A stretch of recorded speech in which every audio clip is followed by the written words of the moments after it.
மருத்துவராவது உங்கள் லட்சியமா? அரசு பள்ளி மாணவர்கள் உட்பட 1000க்கும் மேல் மருத்துவர்களை உருவாக்கிய ஸ்பெக்ட்ரா நீட் அகாடமியில் 2024க்கான நீட் கிராஷ் கோர்ஸ் வகுப்புகள் மார்ச் 20 முதல் ஆரம்பம். அட்மிஷன் நடைபெறுகிறது. பாஜக 10 ஆண்டு காலம் ஆட்சியில் இருந்துவிட்டு தற்போது தேர்தல் நேரத்தில் கச்சத்தீவு பிரச்சனையை எழுப்புவதாக நாம் தமிழர் ஒருங்கிணைப்பாளர் சீமான் குற்றம் சாட்டியுள்ளார். மதுரை பொதுக்கூட்ட தேர்தல் பரப்புரையில் பேசிய அவர் இந்த குற்றச்சாட்டை முன்வைத்தார்.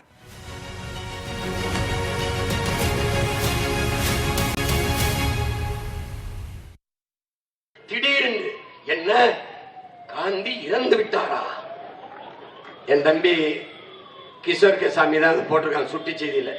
மோடி திடீரென்று கச்சத்தீவை பற்றி பேசுவது என்ன காந்தி இறந்து விட்டாரா என்று கேட்பது போல் இருக்கிறது என்று. அன்பு தமிழ் சொந்தங்களே, என் அருமை உடன் பிறந்தார்களே, ஆழ்ந்து சிந்தியுங்கள். இத்தனை காலம் கழித்து இப்போது கச்சத்தீவை பற்றி பேசுகிறார்கள். 10 ஆண்டு காலம் பலமுறை வந்தார். 840 மீனவன் கொல்லப்பட்டிருக்கிறான். அப்போது வராத கச்சத்தீவின் பற்று தாமரை கடற்தாமரை மாநாடு போட்டார்கள். அப்போது வராத பற்று இப்போது வருகிறது.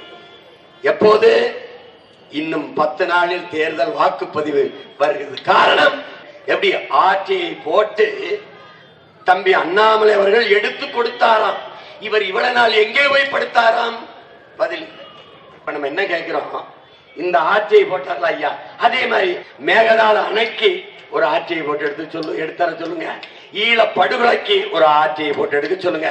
அப்படி ஐயா குஜராத் கலவரத்துல ஒரு ஆட்சியை, மணிப்பூர் கலவரத்துக்கு ஒரு ஆட்சியை போட்டு எடுத்தர சொல்லுங்க. நாங்க அவர் சொல்றார், ஐயா இந்த கச்சத்தீவை இப்படி பண்ணிருச்சு காங்கிரஸ் பார்த்து ஒவ்வொரு இந்தியனும் கொதித்து போயிருக்கிறான். கட்டாயமா கொதிப்பான்ல. இப்படிப்பட்ட ஒரு கூட்டத்துக்கிட்ட நாடு மக்களின் சிக்கிக்கிட்டமே நினைத்து ஒவ்வொரு இந்தியனும் கொதித்து போயிருக்கிறான். மருத்துவராவது உங்கள் லட்சியமா? அரசு பள்ளி மாணவர்கள் உட்பட 1000க்கும் மேல் மருத்துவர்களை உருவாக்கிய ஸ்பெக்ட்ரா நீட் அகாடமியில் 2024க்கான நீட் கிராஷ் கோர்ஸ் வகுப்புகள் மார்ச் 20 முதல் ஆரம்பம். அட்மிஷன் நடைபெறுகிறது.